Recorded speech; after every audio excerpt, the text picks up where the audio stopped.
Mom and Dad, are you ready? Today's word is stupendous. You need some encouragement. Stupendous marriage encouragement. You need some inspiration. I like to watch his responses to questions. I like to hear his responses to questions because sometimes somebody else, like at a party or something, is going to ask something I never would have thought to ask, and I wouldn't know what his answer was. You're listening to the Stupendous Marriage Show with our friends Stu and Lisa Gray. Elmer loves that word, stupendous. The Stupendous Marriage Show. Hey there, welcome to the Stupendous Marriage Show. I'm Stu Gray. It's a holiday week here in the States. The last official holiday of the summer, Labor Day, happened this week. So we're taking a little holiday ourselves. This week we're going to jump back to a concept that Lisa and I find very important in marriage, and that is being a student of your spouse. You know, our spouses aren't the same as when we married them, and when we make that assumption, it can kind of cause friction. We'll jump into a conversation that Lisa and I had about the topic, and we'll also answer a question from one of our listeners about being a student of your spouse. Enjoy! We've actually talked about this before. Things that you can do to kind of study each other that you should always be trying to learn. Yeah, we believe that we should be students of our spouse. I believe that there's stuff in you that I probably will never know the rest of my life that I spend with you. I think you're a deeper person than I give you credit for. You laugh at that. You know? I don't mean deeper like. I don't mean deeper like. I just mean there's more to you than I give credit for. You know what I mean? Yeah. Like a simple example would be, I think I know how you're going to respond to stuff, so I automatically like cut you off. I'll finish your sentences because I assume that I know you. I assume that I know what you're going to do, how you're going to do it, in what way you're going to do it, and so I take you for granted. Well, some of the times it drives me crazy because you're right. Right. And other times it drives me crazy because you're wrong. And I just want to go, dude, you're not listening to me. I think that we can all be better at getting better and being intentional. Like, I don't really do much with food and dinner and all that stuff. I do it. I hate it. It's actually become a conflict for us at times. Yeah, it has. And one of the things that a lady said on there was she kind of on her recipe card, she'll ask her husband, several of them actually said, they'll ask their husband, what did you like about it? Was there anything you didn't like about it? Would you rate it? There was one lady that had her husband rate dishes and stuff. And so then if there's something that he didn't like, she would literally put on the back of it, don't cook this like if he's going to be home, do it. Yeah, And then other ones said, he liked it, but no onions or whatever the husband may not have liked about it. Yeah. Or he loves this one. And so she kind of puts it in her routine of cooking it, at least, as much as she can, because it's something he really likes. I have never done that. It's just not something I've ever been intentional about thinking about, hey, I'm going to make this because you like it. Sure. Yeah. It's usually like, I'm going to make it because he doesn't want to cook. So, and I'm going to cook for him. So well, let's be perfectly honest, okay? You would be completely cool with having the same thing every day for the rest of your life for dinner. And I am not that person. I am like, I get bored really easy. I'm like, no, I don't want hamburgers and fries. No, I don't want pork chops. You know what I mean? Okay, it really doesn't matter. Like food. And can I throw in something completely left field that I found out? That cooking magazines have recipes in them. Well, who would have thought that? I know, it's amazing. He was shocked. I had, for some random reason, started getting like Rachel Ray's magazine. Did your mom subscribe to you? Magazine or something? I don't know. And I got a call, hey, do you have any more of these magazines? I'm like, what magazines? And he's like, the Rachel Ray. And I'm like, I don't know. They have recipes in them. I think I threw them away because they're kind of big. Well, they have recipes in them. And I'm like, dun, dun, dun. Yeah, they probably do, which is cool. And, honestly. Now I'm on a search for an iron skillet because we've never had one. Oh goodness, how quickly and this is all really what it's about. You know what I mean? Like, I think sometimes we don't know stuff about ourselves. Yeah, that's so true. And one of the ladies, actually several of them, said, I like to watch my husband when he's talking to other people. I like to watch his responses to questions. I like to hear his responses to questions because sometimes somebody else, like at a party or something, is going to ask something I never would have thought to ask, and I wouldn't know what his answer was. And so it would be really interesting for me to really hear, oh wow, I didn't know that about him or whatever. And so it's just a great thing to kind of be on alert and maybe think about. More than anything, I think it's being intentional. I've always made fun of like the newlywed game. Yeah. But it is a funny show, though. But still, you're learning stuff about your spouse, whatever the questions are and how funny they are and how different we see things and how differently the husband and the wife see things. And yeah, it's silly and, kind of sometimes gets off in the racy side of things, but you're learning things.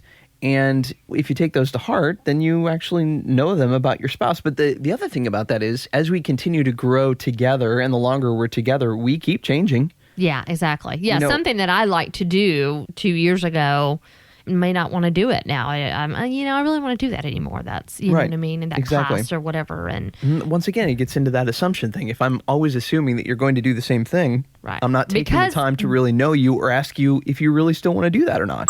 Congratulations, you've got mail. We talk a lot about you sending us an email, but we'd like to send you an email too. If you want to be encouraged in your marriage, every week I send out a Saturday Reads email of things that I found about marriage and life and family and sometimes some odd things too.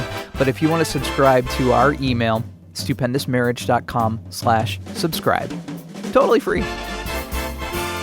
Our email is from Rebecca today. I found your site. I wanted to send you a note about how much your post about being a student of your spouse resonated with me. More than once, I've asked my husband how he ever learned to do that, most particularly in bed, and he replied that he had the best teacher, me. We both came into this marriage as virgins, and all we know, we've learned from each other. Yes, there are times when we both let the other just explore ourselves, but then there are times when I have to tell him or he tells me that, hey, when you do whatever, fill in the blank, I really need you to be more fill in the blank. We've only been married 6 months, but every day I start fresh and wonder what I can learn from my husband, Rebecca. I think that's cool. That is very cool. When you're new in a marriage, you don't have as much baggage in the marriage because that just happens naturally. And so to be able to start your marriage off as virgins and know that you truly are each other's only mate, you know what I mean, is very cool. It's really inspiring. I think that's that's a huge blessing. Yeah. It's a huge blessing because you don't have all the mental anguish and all the thoughts of other things and comparisons and, hey, they did this or, hey, they're not doing this because I like this and I know that I like this. Well, if you don't know any of that stuff. You don't know any better. Right. Yeah. You start from the bottom floor and you can build your high rise however you want. Well, I will say that I have talked to some people who did marry as virgins and they still had a little bit of an issue with the communication part. Again, it goes back to how you're raised and what you're taught to think about sex and intimacy in marriage, and you bring that with you. And so even if you have been pure and until when you're married, that's great, but being able to discuss it is also really inspiring for me. I thought that was great that they have that freedom. That's really what it is. It's freedom to be able to express yourself with your partner and not be concerned about being judged or anything else, that it can just be received. I guess that's really important to feel safe enough, to feel trusted enough, and to be trustworthy enough to be able to have the freedom to do that, to have those conversations.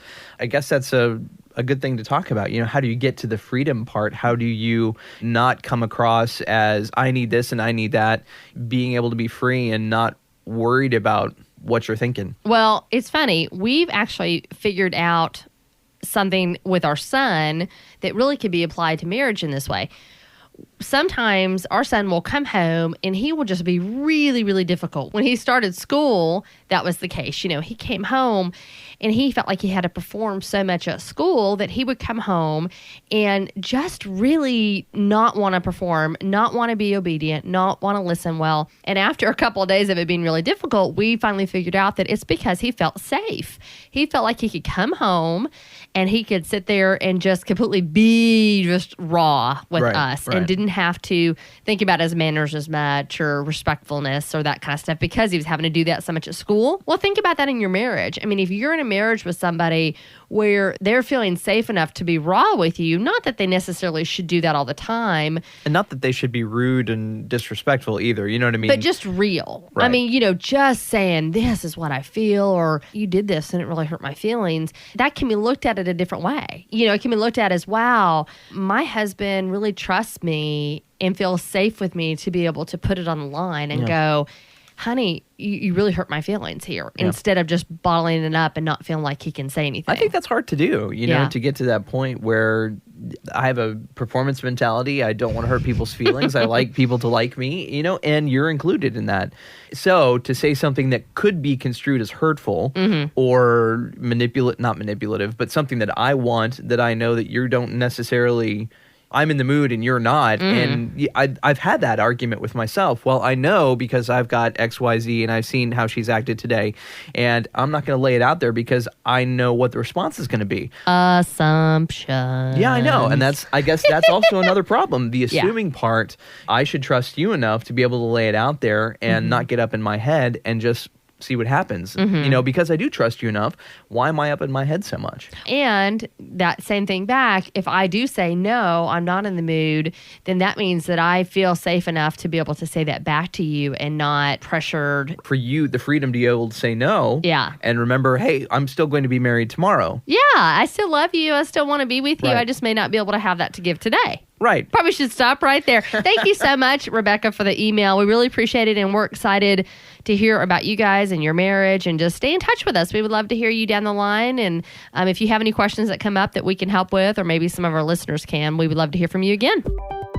We would love to hear your question about marriage or being a student of your spouse. 1-615-592-1060 is our listener line. And if you need prayer for your marriage, call that number and we will share it with our Stupendous Marriage community. We would love to pray for you, and I'm sure our listeners would love to pray for you. Again, 1-615-592-1060. And of course, the email onair@stupendousmarriage.com. If you've got a question, we would love to talk about it on the show and maybe encourage, challenge, and inspire you in your marriage. We'll talk to you next time. See ya.